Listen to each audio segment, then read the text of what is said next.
கடவுளை வணங்குவதை விட ஒரு கை நீட்டி உதவி செய், இரு கை உன்னை வணங்கும் கடவுளாக.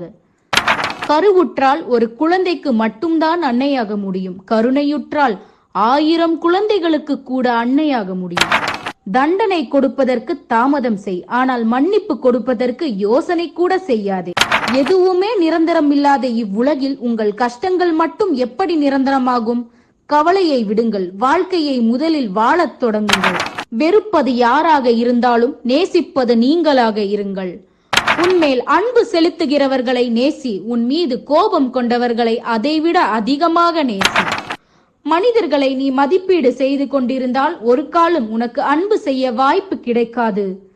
பிரார்த்தனை செய்யுங்கள், கடவுள் அருகே நீங்கள் போகலாம்.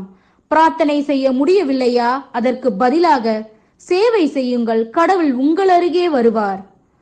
அன்பு என்பது சொற்களில் வாழ்வதில்லை. அன்பை சொற்களால் விளக்கவும் முடியாது, செயல்களால் விளக்கம் பெறுகிறது அன்பு.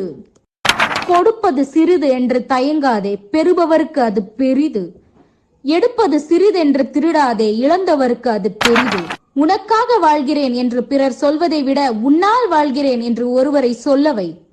இந்த உலகத்தில் வேறு எவருடன் நீ உன்னை ஒப்பிட்டு பார்த்து கொள்ள வேண்டாம்.